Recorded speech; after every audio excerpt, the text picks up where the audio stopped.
It is that time, ladies and gentlemen, again to talk about Anita Sarkscamian.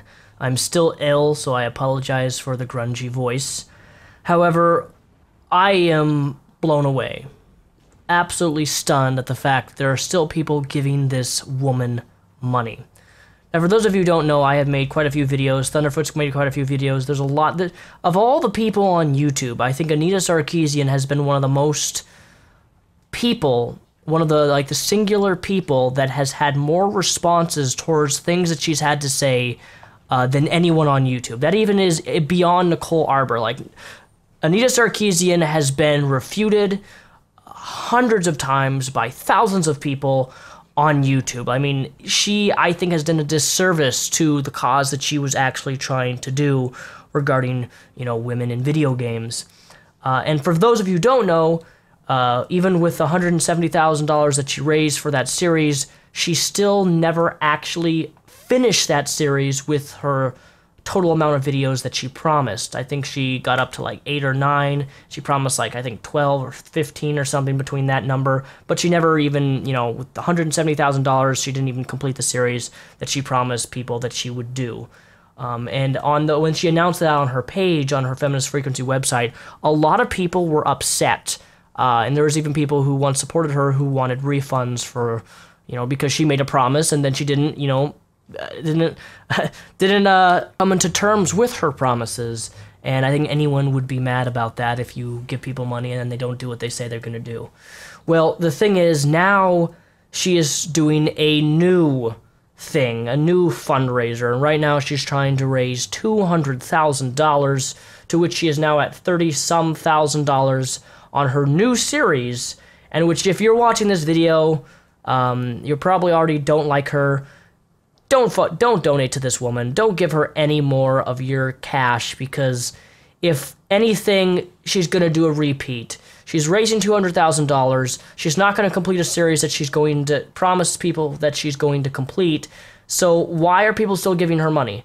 That's what I don't understand. I don't understand how she even has $30,000 raised, and yet, as of this very moment, she still has never completed and gave up on the series that she was originally going to do. That just blows my mind. And this is kind of, if you go to her website, I'll have her page linked below so you can actually see it for yourself. Her new series is called Ordinary Women.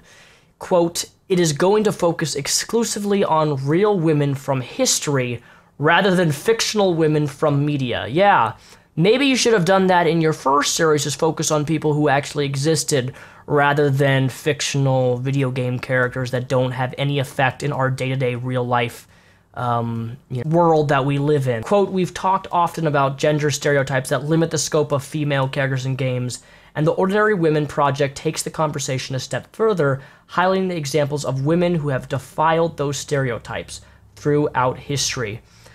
This is really interesting to me, because now she's actually going to be covering real people. People who actually exist, which begs the question, how is she going to do this effectively? If she can make a series about video game characters and get false information, get dates wrong, get facts wrong, misrepresent games and characters, with this new series, it makes me ask the question, how is she going to distort these women of history? How is she going to present factual information if she can't get basic video game facts correct in her series? That's what scares me, that she is going to somehow distort women of history and make them out to be something that they actually weren't, to push towards some feminist narrative. Because if we examine her last series, it was an absolute disgrace not only to video games, but also females in video games. And for someone who's raising $200,000, you would hope that they would at least put the effort into making something that is actually factual and accurate and doesn't push towards some sort of agenda. History is really important, and I do believe that women in history are of a vital importance too. But what is Anita going to do to distort them to push what she thinks?